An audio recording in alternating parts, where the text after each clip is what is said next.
À la une, ce vendredi 28 septembre, fin de visite pour Emmanuel Macron. Pendant son séjour, le président aura rencontré des acteurs de plusieurs filières, de l'économie à l'agriculture. L'occasion aussi d'échanger avec la classe politique et d'aborder les enjeux futurs de la Martinique. L'aéroport Aimé Césaire prêt à prendre son envol. Le chantier d'extension est lancé pour les 2 prochaines années. Le site affichera un nouveau visage. D'ici 2020, le nombre de passagers pourrait atteindre les 2 millions par an.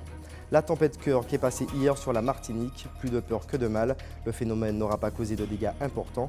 Le Nord Caraïbe aura malgré tout vécu quelques frayeurs en fin de journée.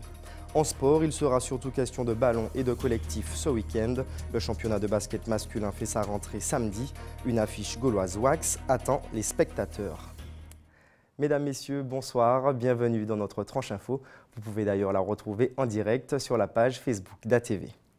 Avant de s'envoler pour la Guadeloupe ce matin, le président de la République a posé la première pierre du chantier d'extension de l'aéroport Aimé Césaire.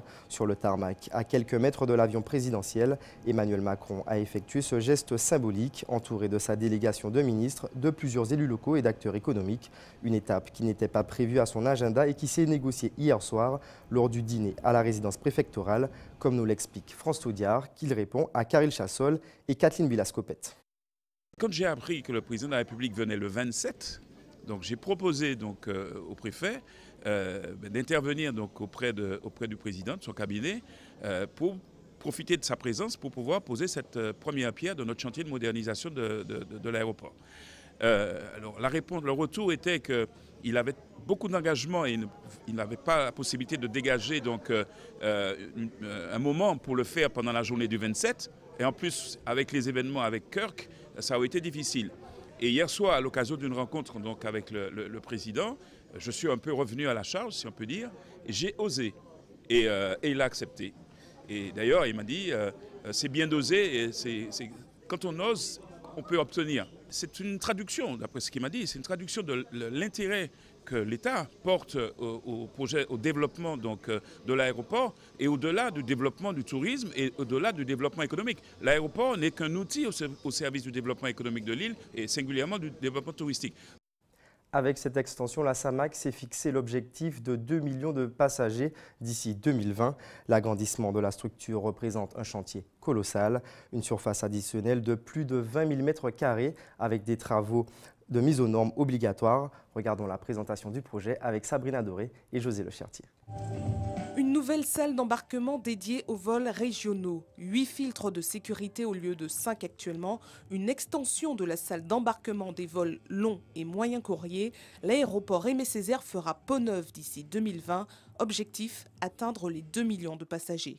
C'était indispensable que cette extension. On connaît les difficultés de l'aéroport, notamment en haute saison, le week-end notamment.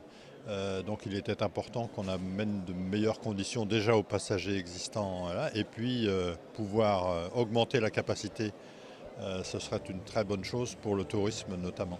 Des travaux colossaux attribués à la société italienne INSO, une entreprise qui n'en est pas à son coup d'essai en Martinique puisqu'elle a réalisé la Tour Lumina. Elle a donc l'habitude de travailler en collaboration avec les entrepreneurs locaux. Nous avons toujours cherché de trouver les plus possibles des partenaires à niveau local, comme nous avons fait aussi pour la Tour Lumina, ou comme nous avons fait aussi pour les 2 hôpitaux que nous avons fait en Guadeloupe.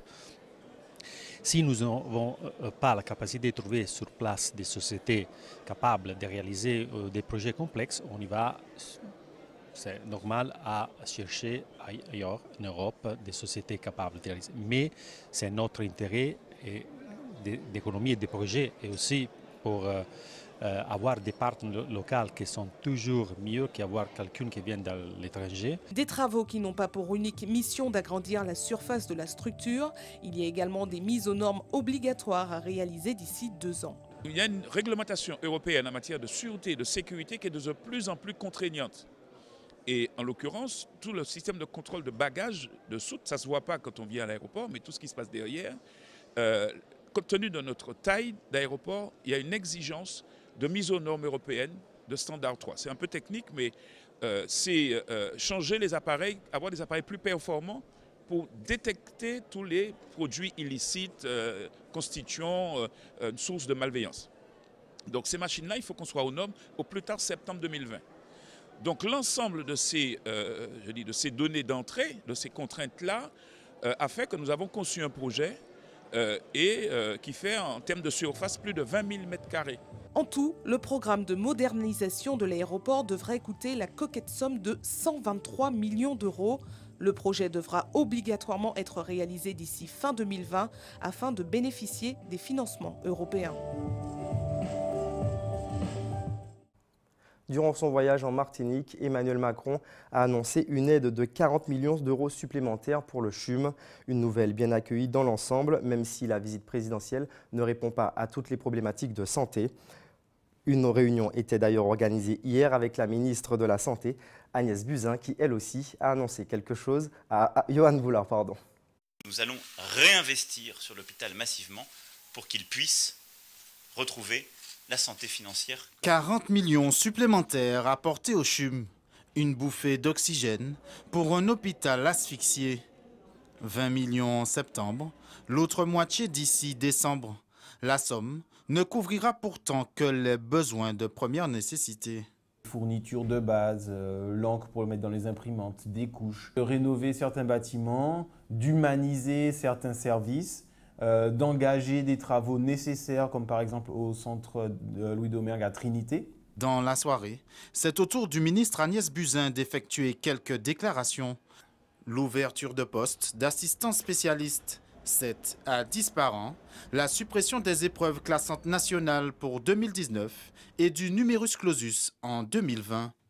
Deux mesures qui jusque-là limitaient l'accès à la profession de médecin. On arrête de se dire qu'on ferme l'entonnoir pour limiter les dépenses. On adapte aujourd'hui le besoin de médecins à chacun des territoires. Donc on va former un nombre de médecins adaptés aux besoins du territoire, bien sûr avec un peu d'anticipation, et ce qui va permettre d'éviter d'être dans cette situation difficile-là de manque de médecins partout sur le territoire national, comme c'est le cas aujourd'hui. Un certain nombre d'engagements de la part de la ministre, mais aussi des questions restées sans réponse. L'hématologie doit fermer parce que nous n'avons plus de médecins et nous n'avons pas eu de réponse au remplacement de ce médecin. Et nous avons évoqué notamment la possibilité de recruter des médecins étrangers. Nos ouvertures possibles, c'est la coopération avec les États voisins.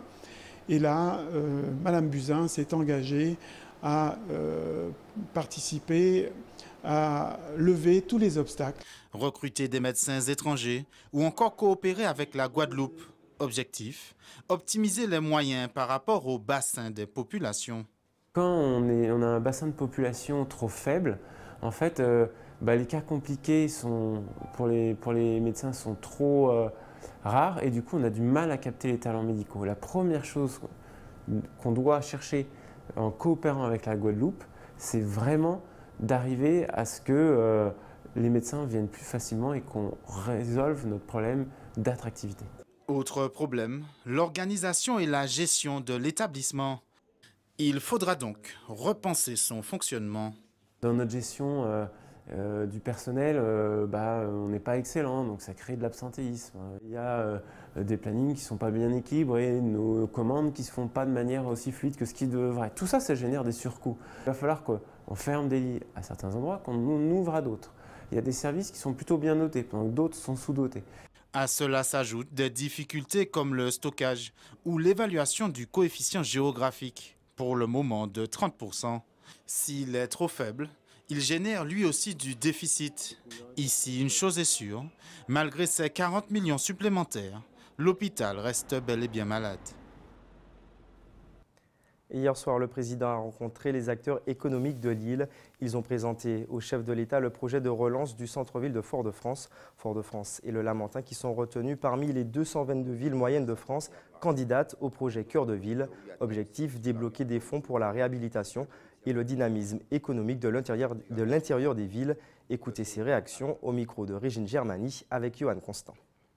Il y a une caractéristique aussi à Fort-de-France, c'est que le dispositif Cœur de Ville va de pair sur certains quartiers avec le NPNRU, c'est-à-dire la politique de rénovation urbaine de l'ANRU. Ce qui est une bonne chose, parce que Fort-de-France pourra bénéficier à la fois du développement du NPNRU, de la rénovation urbaine, et du dispositif Cœur de Ville.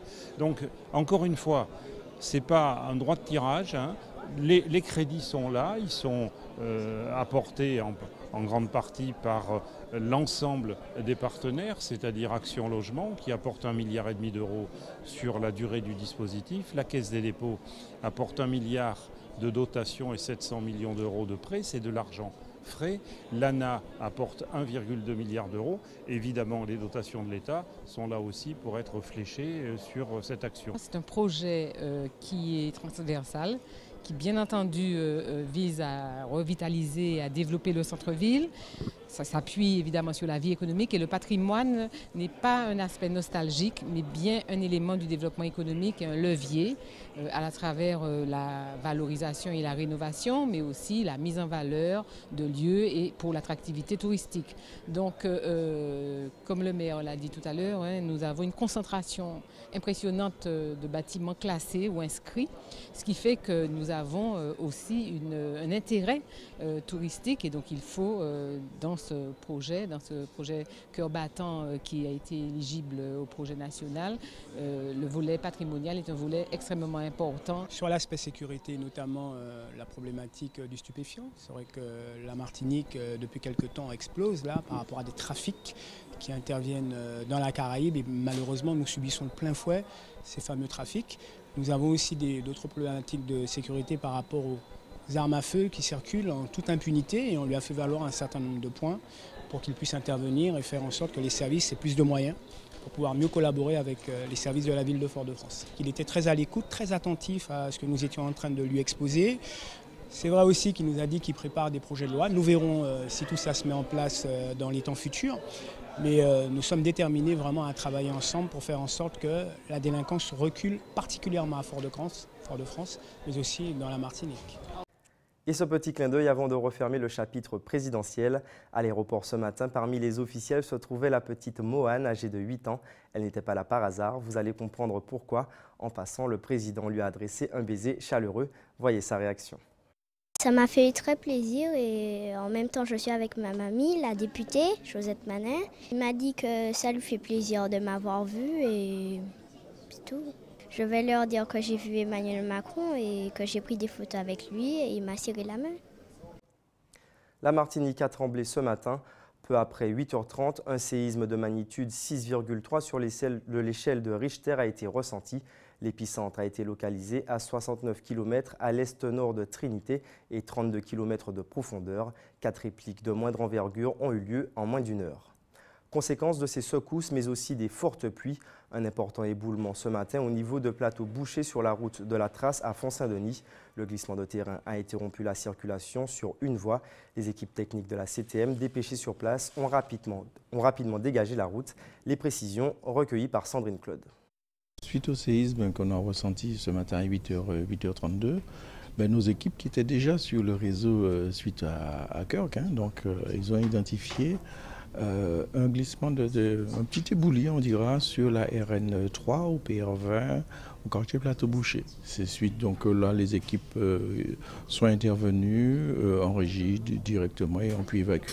Donc c'était un éboulis qui engageait la moitié de la chaussée et qui donc il fallait dégager pour la sécurité des usagers. L'itinéraire avait été vérifié et l'éboulis n'était pas présent suite aux pluies.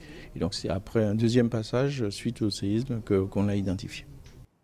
Des intempéries aux effets visibles également aux prêcheurs. La tempête Kirk a provoqué de la hare. Hier, en fin d'après-midi, le dispositif d'alerte a été déclenché. Plusieurs préchotins ont été évacués par mesure de sécurité. Le phénomène se répète de plus en plus et suscite une vive inquiétude chez les riverains. Reportage de Sandrine Claude. Réveil difficile ce matin pour les habitants du Prêcheur. Hier à 17h, l'arrivée d'un premier lard a fait craindre le pire. C'est dans l'angoisse que beaucoup ont passé la nuit. On dort bien, on dort pas, comme ça. Ah ouais, c'est inquiétant. J'étais un peu angoissée, aussi bien pour ma mère que pour moi. J'ai peur que le pont part avec le lard, c'est ce que je crains. Suite au déclenchement de la sirène d'alerte, plusieurs quartiers comme les Abîmes ont été évacués. Certains ont trouvé refuge à l'église, au presbytère ou encore chez des proches. Je suis descendue chez ma fille. Chaque fois qu'il y a de la pluie comme ça, on est inquiet. Même si on a fait le pont, on ne sait pas comment l'avion peut descendre. Plus aguerris ou alors plus insouciants, d'autres ont préféré rester sur place. Il n'y avait pas trop de pluie, enfin un petit peu de vent, mais ça a été. C'était pas trop inquiétant. Je ne sais pas si c'est parce qu'on a eu tellement l'habitude. La mairie m'a dit pour aller dans l'église, tout ça. Moi, je ne m'a pas bougé. Vous préférez rester ici? Exactement, mais oui. Et tout ça va bien exactement. Regarde ce matin, il n'y a rien du tout. Hein. Pourtant, selon la municipalité, les risques de voir les coulées de boue envahir le pont existent bien. Des barrières automatiques devraient être bientôt installées aux entrées du pont et le système d'alerte va être plus ciblé vers les quartiers à risque pour éviter une panique générale. La particularité de notre système de sirène, c'est qu'il alerte l'ensemble du prêcheur. Et il peut angoisser les personnes concernées. Et bon, ça fait que très souvent, on a à gérer un afflux de badauds aux abords du pont, ce qui peut être dangereux d'ailleurs pour les badauds en question. Et nous installerons également des sirènes dans le quartier des Abîmes qui est concerné par l'exposition là. Une solution à court terme, car dans les prochaines années, la municipalité prévoit des moyens plus conséquents pour renforcer les berges et même relocaliser en hauteur les habitants des quartiers les plus exposés. Les prix du carburant et du gaz vont augmenter à compter du 1er octobre, plus 1 centime pour le super sans-plomb et 4 centimes sur le gazole. Le tarif de la bouteille de gaz est en hausse, lui, de 94 centimes. L'indice Atmo pour la journée de demain sera de 8. Un air de mauvaise qualité flottera donc dans le ciel martiniquais. 39e édition des journées notariales, l'occasion pour les professionnels de toucher plus largement le public. Avec nous, Catherine Ntok-Mustis, bonsoir. Bonsoir à tous. Comment se déroulent ces journées? Alors, ce sont les 39e rencontres notariales. Donc, les notaires vont à la rencontre du public pour les aider, répondre à leurs questions et leurs différentes problématiques. Donc, nous avons eu des appels téléphoniques pour ceux qui ne pouvaient pas se déplacer, jeudi après-midi. Donc, il y a eu de nombreux appels. Et samedi matin, de 9h à 12h, nous les attendons nombreux, donc à Madiana. Est-ce que les Martiniquais ont le réflexe de faire appel à des notaires? Non, malheureusement. C'est vrai que vous n'avez qu'à voir le nombre de maisons, malheureusement, qui se détériorent et tout ça, parce que ce n'est pas leur réflexe d'aller voir le notaire, de se renseigner et de transmettre. Qu'est-ce qui explique ce contexte? Moi, je dirais que c'est un peu la culture. On n'a pas trop le concept, quand on a un décès, on s'occupe d'abord de la famille, on ne s'occupe pas trop des biens. Et malheureusement, on reproche des fois à ceux qui le font rapidement d'y aller. Or, c'est vraiment important parce que ça évite de laisser les biens s'abîmer et ça évite aussi l'augmentation des droits, puisque plus le temps passe, plus ça coûte cher. Est-ce que justement ces tarifs peuvent un peu refroidir certains clients? Parfois, c'est ce qu'on me dit. Et quand on fait en fait le calcul avec eux, ils se disent finalement, soit on aurait dû le faire en amont, soit finalement, ça ne revient pas si cher que ça. Comme je dis toujours, il faut se renseigner d'abord. Pas dire ça coûte trop cher ou je ne peux pas faire. Il faut vraiment aller voir le notaire, prendre les renseignements et ensuite pouvoir prendre les décisions. Alors les consultations vont se passer en combien de temps? Est-ce que c'est difficile de répondre à toutes les questions? Alors, on ne pourra pas répondre à toutes les questions, ça c'est sûr. On ne pourra pas venir avec son dossier et puis l'analyser, puisqu'il faut du temps. Donc, il y a une petite dizaine, quinzaine de minutes par personne. Donc, on veut pouvoir répondre justement au plus grand nombre de personnes.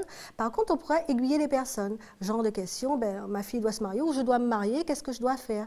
Je dois acheter un terrain, quelles sont les précautions à prendre? Ou j'ai un titre de propriété, j'ai des petits questionnements, je ne me rappelle plus exactement.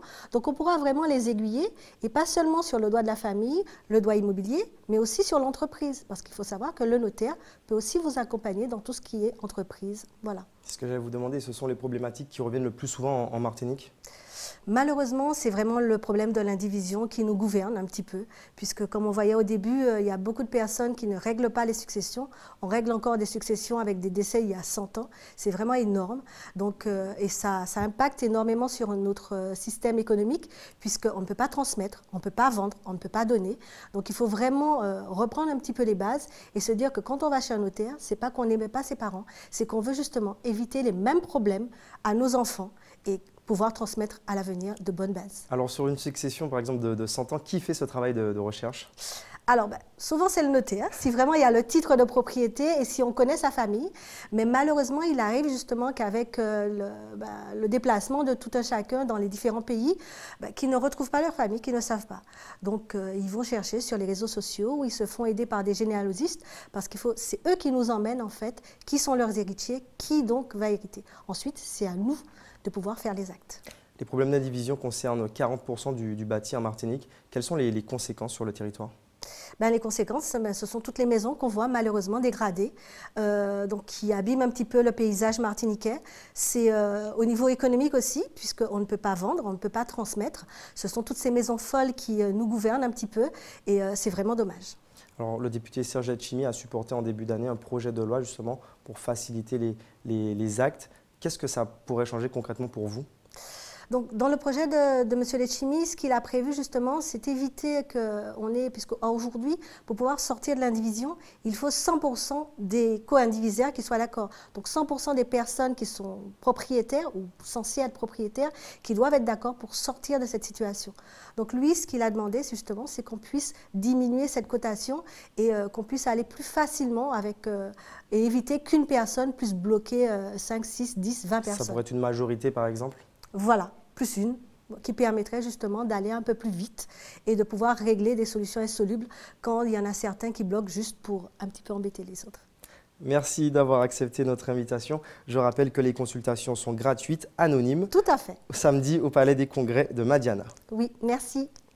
Présentation ce matin de la Fondation Aimé Césaire, une nouvelle entité qui aura pour mission de promouvoir la vie de l'écrivain et homme politique. C'est dans sa maison Foyalaise que le président de la Fondation, Serge Letchimy, entend installer le siège de la structure d'ici 2 ans. En attendant, la résidence du chantre de la Négritude ouvrira ses portes au public ce week-end. Sabrina Doré avec José Le Chertier. Une table de salle à manger en désordre, mais qui traduit parfaitement le mode de vie du poète disparu. Le décor de la maison d'Aimé Césaire est d'époque. Des photos de famille, une veste posée sur le dossier d'une chaise. La gouvernante qui l'a assisté pendant 22 ans est garante que chaque détail a été respecté, tout pour faire comprendre l'homme simple qu'il était. Il vivait comme tout le monde en fait. Le matin, son petit déjeuner, il partait à 8 h au travail, il revenait. Également, il mangeait, il faisait sa sieste et puis il repartait l'après-midi pour visiter l'île. Souvent, il avait des promenades, des endroits bien précis, tels que la montagne Pelée, Font-Saint-Denis, Diamant. Il y avait des endroits où il allait parce qu'il disait qu'il fallait qu'il aille se ressourcer un peu pour évacuer tout le stress qu'il avait de la journée. Comme il aimait beaucoup la faune, la flore et tout, donc il revenait avec une plante et il cherchait le nom de la plante, son nom scientifique, pourquoi cette plante, un petit peu de tout dans la plante. Donc il y avait plein de dictionnaires et puis il fallait chercher, il fallait découvrir à quoi servait cette plante. La maison gérée par la ville de Fort-de-France sera entièrement rénovée. Les travaux de rafraîchissement qui devraient durer 2 ans avec un coût entre 400 000 et 600 000 euros pour la première phase entre dans le cadre d'un grand projet de promotion de la vie du chantre de la Négritude. Nous avons toujours voulu, lors de nos discussions avec le maire de Fort-de-France, Didier Laguerre, nous avions convenu très tôt qu'il fallait établir un pont, une passerelle entre la ville où Césaire est né ou la ville où Césaire a exercé. De notre côté, à Massepointe, nous avons aussi avancé sur un projet qui est la construction d'un espace muséal qui sera dédié à Aimé Césaire, en partenariat avec bien évidemment des sponsors privés, mais aussi principalement l'UNESCO, par rapport à l'universalité de Césaire. Et là aussi, c'est un projet qui avance très très bien, puisque nous avons rencontré dernièrement les représentants de l'UNESCO. Et pour mieux promouvoir la vie de l'écrivain dont les œuvres sont mondialement connues, la Fondation Aimé Césaire a officiellement été créée en juillet 2018. 10 ans après la mort du poète, elle devrait commencer ses premières actions de promotion dès la fin de l'année. Au départ, on souhaitait une fondation d'utilité publique, mais on ne peut pas y parvenir tout de suite, donc on y parviendra dans 3 ans. Et pour faire une fondation d'utilité publique, il faut réunir 1 500 000 euros qu'on ne peut pas débloquer, qu'on ne peut pas toucher. Et en plus de ça, il faut les moyens de fonctionnement. On n'a pas pu atteindre ce montant-là, mais même si on était proche grâce à la valorisation de la maison Césaire, c'est pour ça que nous avons décidé, en concertation la plus large possible avec à la fois la famille, les élus, ses amis, de faire une fondation pour l'instant abritée, qui deviendra une fondation d'utilité publique dans 3-4 ans. La Fondation Aimé Césaire devrait installer son siège dans la maison du poète dès la fin des travaux d'ici 2 ans. En attendant, le public est invité ce week-end à découvrir le décor dans lequel Aimé Césaire a évolué durant une grande partie de sa vie à Fort-de-France. Les visites guidées commentées par son ancienne gouvernante seront proposées samedi et dimanche de 9 h à 15 h 30. A noter qu'un service de navette sera mis en place au départ de la mairie de Fort-de-France de 8h30 à 15h pour tous ceux qui souhaitent visiter le lieu. En sport, l'actualité est marquée par la reprise du championnat de basket masculin. En handball, on dispute les demi-finales et finales du tournoi de rentrée. En football, la 3e journée du championnat de Régional 1 débute ce soir. Le point sur les temps forts du week-end avec Karil Chassol. Retour sous les paniers pour nos basketteurs ce week-end. Demain à 18h, l'US du Cossais sera face au SC Lamantinois au Saint-Esprit. Puis à 20h, 3 matchs. Black Star CSC Carbet au Saint-Esprit, Golden Lion Golden Star à Saint-Joseph et le choc Gauloise Wax à Trinité. Le match USAC BBS refermera cette première journée, ce sera mardi. En handball, on joue les demi-finales et finales du tournoi de rentrée. Chez les filles, l'Arsenal, vainqueur par forfait de l'UJ Redoute, est d'ores et déjà qualifié pour la finale. L'autre demi-finale oppose demain 18h l'entente AS Mondes Gauloise à l'Aiglon. Chez les hommes, à 19h30, Réveil sportif TS franciscain et à 21h30, Étoile de Gondo, Espoir de Floréal. Les finales débutent dimanche 16h et toutes ces rencontres se disputeront au Palladium de Sainte-Marie. En football, début ce soir 20h de la 3e journée du championnat de Régional 1. 3 matchs au menu, New Star Émulation à Ducos, RC Rivière Pilote Samaritaine à Ancamé et un alléchant Golden Lion Club Colonial à Saint-Joseph. Suite des matchs demain 15h30 avec 2 rencontres, Essor Club franciscain au Prêcheur et US Robert RC Lorrain au Robert. Une 3e journée qui se refermera demain 19h avec les matchs Golden Star RC Saint-Joseph à Pierre-Aliquer et Aiglon Asso à Georges Gratien. Ouverture de la saison de football féminin demain 19h au 3-Îlets. La finale de la Coupe de la Ligue mettra face à face le club franciscain et le RC Saint-Joseph. C'est la fin de votre journal local et régional. Avant de nous quitter, voici les titres que nous avons développés ce soir. Fin de visite pour Emmanuel Macron. Pendant son séjour, le président aura rencontré des acteurs de plusieurs filières, de l'économie à l'agriculture. L'occasion aussi d'échanger avec la classe politique et d'aborder les enjeux futurs de la Martinique. L'aéroport Aimé Césaire, prêt à prendre son envol. Le chantier d'extension est lancé pour les 2 prochaines années. Le site affichera un nouveau visage. D'ici 2020, le nombre de passagers pourrait atteindre les 2 millions par an. La tempête Cœur qui est passée hier sur la Martinique, plus de peur que de mal. Le phénomène n'aura pas causé de dégâts importants. Le Nord Caraïbe aura malgré tout vécu quelques frayeurs en fin de journée. En sport, il sera surtout question de ballon et de collectif ce week-end. Le championnat masculin de basket fait sa grande rentrée ce samedi. Une affiche gauloise wax attend les spectateurs. Place maintenant à l'actualité nationale et internationale avec nos confrères de BFM TV. À 20h, côté ciné. À 20h15, votre émission de divertissement Ninja Warrior. On se retrouve demain dès 18h50 pour les titres. Je vous souhaite une très bonne soirée sur ATV.